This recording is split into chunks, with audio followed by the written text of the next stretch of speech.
everybody, welcome back to Tips and Insights from Paul while he cycles around Australia raising awareness for mental health after his own failed suicide attempt and the recovery that cycling brings. Now, cycling, like a lot of people think cycling, you're exercising your muscles, your legs, you're exercising your heart, but what they forget about, and you've talked about this a lot, is you're actually exercising your mind, your brain. The grey matter, it's been exercised continually, and more so, I believe, with cycling. We have to be aware of everything around us all of the time, astutely aware of cars, vehicles, the weather conditions, travelling at the correct speed.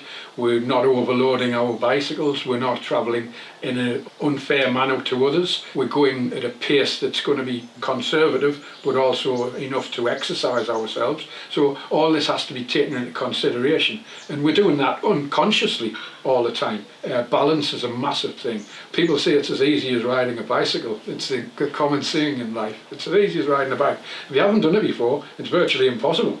But we learn to do it, and we do it automatically in balance. So the brain is doing that. The brain's been exercising continually while cycling. And our sight, our smell, our hearing, the taste of the air, everything is being exercised in our brain. And this is brilliant, as the amount of energy used up by the brain, it's 30% of the body. It's a huge organ. It's the amount of energy that's used by the brain, and the way it's being exercised while cycling is hugely more than a lot of other sports, and it has a big effect on mental health. Cycling, the endorphins released by the brain into the body and the body into the brain is massively therapeutic in people recovering from a mental health trauma.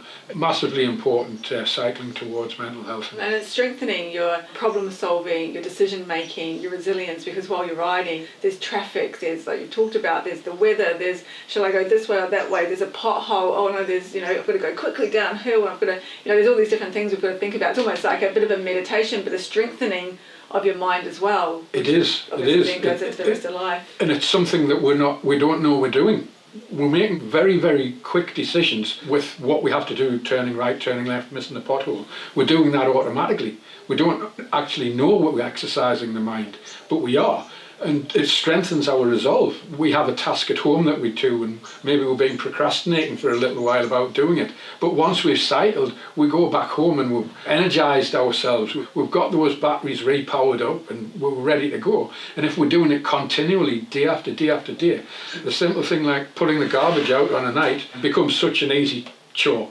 Once we're fit, once we're mentally fit, once we've been exercising and doing the thing that we really love, when we get home and have to do the things that we don't really love, they don't become a task anymore. They just become something, oh yeah, I've got to do that, right, let's do it. It reduces procrastination, I believe. Get outside and try and forget about those things that have happened in life for a little while, even for an hour. Half an hour. You're choosing life for yourself, and everybody deserves that. Everybody's worth that. It's just like going, right, I'm pulling myself up by the scruff of the neck, like, get out there on the bike. Yeah. you owe it to yourself. Like, you deserve it. Honestly, you deserve it. And after you've done it once or twice or 3 or 4 times, after a couple of weeks you'll be wanting to do it again. You become addicted to it. You'll love it. Awesome. Thank you, Paul. You're welcome. We'll see you in the next segment. Bye. Thanks.